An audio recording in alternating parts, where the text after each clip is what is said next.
आपने blogger.com तो सीख लिया, हमने ये भी देख लिया कि डिफरेंट तरीके से मार्केटिंग टैक्टिक्स को यूज़ करते हुए एक अच्छा ब्लॉग किस तरह लिखा जाता है। लेकिन एक चीज़ इस ब्लॉग के सेशन को ख़त्म करने से पहले मैं आपको बताना चाहता हूँ कि एक अच्छा ब्लॉग बनाने के लिए चंद टिप्स हैं जिसको आपने जहन में रखना है। तो आइए सेशन के अंदर उन टिप्स के ऊपर थोड़ी सी नज़र डालते हैं और ये टिप्स आप याद रखिए, और जब भी आप अपना ब्लॉग बनाने लगे हैं या किसी क्लाइंट के लिए ब्लॉग बनाने लगे हैं तो इन टिप्स को यूज़ कीजिए ताकि ज़्यादा से ज़्यादा रीच आपके ब्लॉग की हो सके। तो आइए सबसे पहले टिप देखते हैं।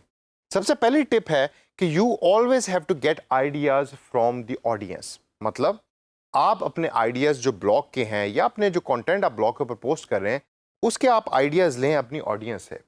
यहाँ मैं आपको एग्जांपल देता हूँ एप्पल कंपनी की। एप्पल कंपनी का नाम सुना है आपने? आप में से कई ऐसे लोग कि जो ये ट्रेनिंग ले रहे होंगे उनकी जेब में एप्पल का मोबाइल फ़ोन भी होगा। एप्पल कंपनी पूरी दुनिया में काफ़ी अरसे तक मशहूर रही है कि वो अपनी प्रोडक्ट्स बेस करती हैं और डेवलप करती हैं based on the feedback from the customers. यानी कि एक कस्टमर्स फीडबैक दे रहा होता है, लेकिन भाई कस्टमर फीडबैक कहाँ देता है? Apple directly. आप खुद नहीं जानते कि आप पाकिस्तान में एक शहर में बैठे हुए हैं और आपका फीडबैक क्या है, एप्पल को कैसे पता लगेगा? आप अपना फीडबैक लिख रहे होते हैं, पोस्ट कर रहे होते हैं यूट्यूब के ऊपर, फेसबुक के ऊपर, डिफरेंट फोरम्स के ऊपर, और एप्पल के लोग उन फीडबैक्स को पढ़ रहे होते हैं जिसकी बेस के ऊपर अपने प्रोडक्ट को वो चेंज करते हैं, अपने प्रोडक्ट के अंदर इनोवेशन लेकर आते हैं। इसी तरीके से जब भी आप एक ब्लॉग बना रहे हैं तो पहली बड़ी इंपॉर्टेंट टिप है कि आप अपने ऑडियंस से ये पता करें कि ऑडियंस बेसिकली चाहती क्या है और टिप्स लें, ऑडियंस से बात करें। इसी से साथ जो सेकंड पॉइंट है वो भी इसी के साथ अटैच्ड है। सेकंड पॉइंट है कि know audience better than themselves. यानी कि जब आपने टिप्स ले ली ऑडियंस से और आपने उनकी कॉन्वर्सेशन को वॉच कर लिया तो अब आपको ये पता लग गया कि आपका ऑडियंस जो है वो चाहता क्या है। यानी कि ऑडियंस से मुराद है वो लोग कि जो आपको ब्लॉग को पढ़ रहे हैं।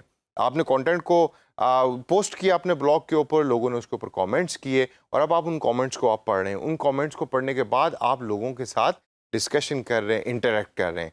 इंटरेक्शन से होगा क्या कि आपको अपने रीडर के बारे में पता लगेगा, तो आपको टिप भी मिल गई अपनी ऑडियंस से और आपको अपने रीडर के बारे में पता भी लग गया, ताकि next time in the future आप वो वाला कंटेंट पोस्ट करें अपने ब्लॉग के ऊपर कि जो ज़्यादा से ज़्यादा लोगों तक पहुंचता है और लोग उसको पढ़ना पसंद करते हैं। थर्ड टिप है क्रिएट एन ईमेल लिस्ट। दोस्तों, जब भी आप फ्रीलांसिंग का काम कर रहे हैं या इवन अपना कोई ब्लॉग रिलेटेड आप काम कर रहे हैं तो अपनी ये हैबिट बना लें कि आपने हमेशा ईमेल लिस्ट को मेंटेन करना है। अच्छा भाई, वो कैसे होती है? अब आपने कमेंट्स के अंदर लोगों से बात कर ली। जब आप लोगों से बात कर रहे हैं तो आस्क फॉर देयर इन्फॉर्मेशन। कोई इसमें हर्ज नहीं है। आप उनसे कहें कि भाई आप मुझे अपना ईमेल एड्रेस दें और मैं ईमेल एड्रेस के ऊपर आपके साथ कम्युनिकेट करूंगा और इन द फ्यूचर जो भी कंटेंट पोस्ट कर रहा हूँगा उसके ऊपर आपका फीडबैक जो है वो मेरे लिए बड़ा इंपॉर्टेंट है, तो मैं आपसे बात किया करूँगा।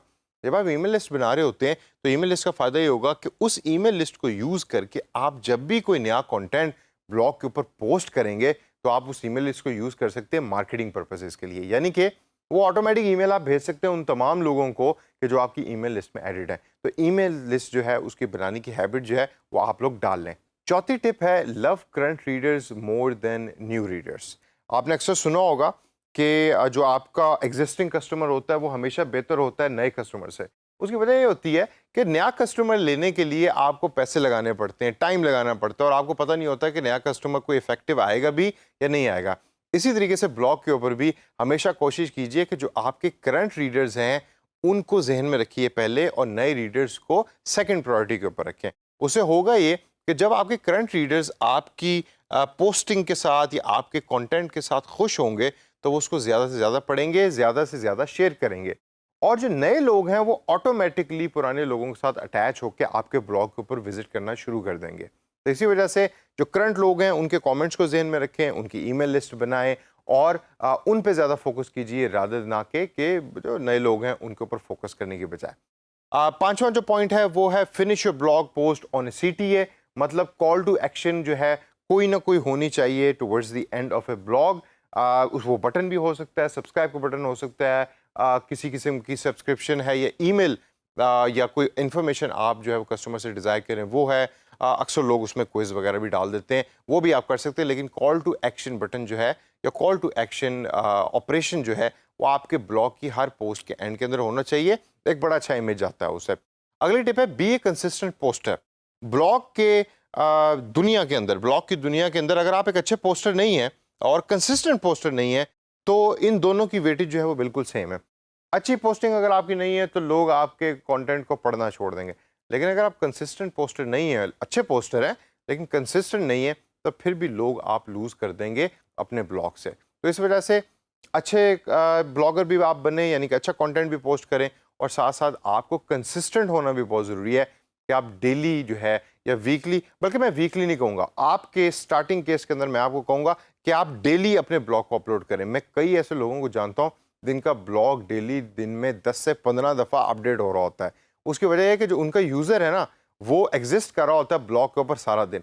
तो जब भी कोई नया आर्टिकल वो अपने ब्लॉग के ऊपर पोस्ट करते हैं तो उनका जो यूज़र है वो उसको जाके पढ़ा होता है और ज़्यादा से ज़्यादा क्लिक्स आ रहे होते हैं, शेयरिंग ज़्यादा हो रही होती है। तो इस वजह से अपने ब्लॉग के ऊपर ज़्यादा से ज़्यादा पोस्टिंग करें और कंसिस्टेंट पोस्टर रहें। जो भी आपका प्लान है, स्टिक टू दैट प्लान, ताकि आपके क्लाइंट को भी पता हो कि आप क्या कर रहे हैं और आप भी इन द फ्यूचर जाके एक अच्छे ब्लॉगर बन सकें।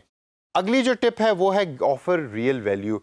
जब भी आप कोई चीज़ पोस्ट कर रहे हैं उसको बिल्कुल एक हवा में पोस्ट ना कीजिए। हमेशा देखिए कि इसको पढ़ने के बाद क्या कोई वैल्यू रीडर जो है वो इससे ले रहा है। फॉर एग्जांपल आपने कहा कि जी top 10 most expensive cars in the world, ठीक है। अब most expensive cars in the world को जो पढ़ने वाला रीडर है वो वही होगा जिसको गाड़ियों का शौक है, और ये बेताशा लोग हैं जो इस तरह की ब्लॉग की पोस्ट के ऊपर क्लिक भी करते हैं। आपको फेसबुक पे भी इस तरह के लिंक्स मिलते होंगे।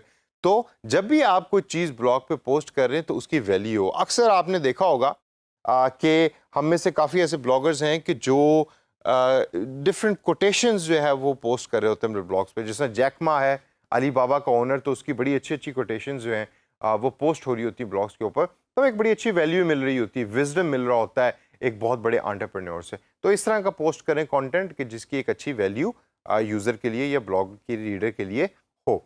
इससे अगली टिप है मार्केट द ब्लॉग।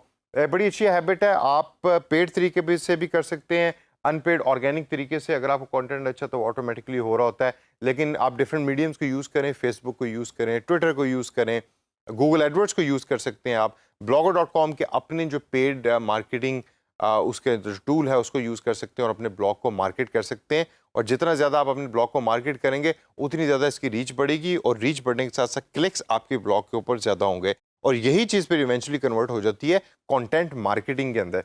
यानी कि आपने कंटेंट बनाया, अब आप उसकी मार्केटिंग कर रहे हैं और उसकी मार्केटिंग करके आप उसके ऊपर पैसे कमा रहे हैं। सेकेंड लास्ट टिप है spend time on choosing images. मैं दोबारा रिपीट करता हूँ, spend time on choosing images.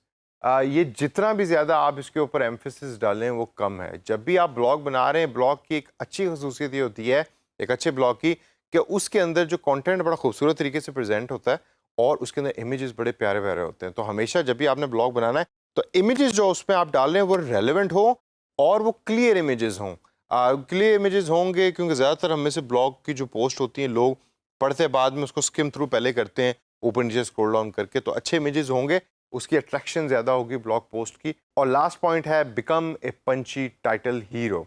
जी हाँ, अगर आपके ब्लॉग पोस्ट का टाइटल अच्छा नहीं है तो आपका ब्लॉग कभी भी अच्छे तरीके से ना रीच उसकी अच्छी होगी, ना उसकी रीडेबिलिटी अच्छी होगी। तो अच्छे बड़े इंटरेस्टिंग किस्म के टाइटल बनाइए, कैची किस्म के टाइटल बनाइए। लेकिन दोस्तों मैं पर्सनली ना आपको यहाँ एक सजेशन दूंगा, कभी भी इररेलेवेंट टाइटल ना बनाएं किसी पोस्ट का। आप अक्सर देखते हैं फेसबुक के ऊपर या गूगल पे आपको डिफरेंट आर्टिकल्स के लिंक्स नज़र आ रहे होते हैं, लेकिन जब आप उस पर क्लिक करते हैं तो उसमें से कुछ और इन्फॉर्मेशन निकलती है।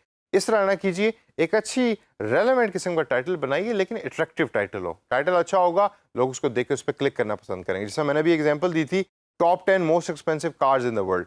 अब मेरे नज़दीक अगर मैं गाड़ियों का मुझे शौक है तो टाइटल जो है वो इंटरेस्टिंग है and I will click on that. लेकिन इससे बड़े बड़े अच्छे अच्छे टाइटल्स और भी हैं जो आप इंटरनेट पर सर्च कर सकते हैं और एग्जाम्पल आपके सामने होंगी। तो दोस्तों ये वो चंद टिप्स थी जो एक अच्छा ब्लॉग बनाने के लिए आपकी मदद करेंगी और आपको हेल्प करेंगी। अब जब फ्रीलांसिंग की दुनिया में आप क्लाइंट के लिए ब्लॉग बना रहे हैं या आप अपना ब्लॉग खुद बना रहे हैं तो इन टिप्स को आप जहन में रखिए और इस तमाम नॉलेज को जो हमने इन सेशंस के अंदर लर्न किया ब्लॉग्स के रिलेटेड उसको आप जहन में रखें, उसको प्रैक्टिस कीजिए और practice makes the man perfect.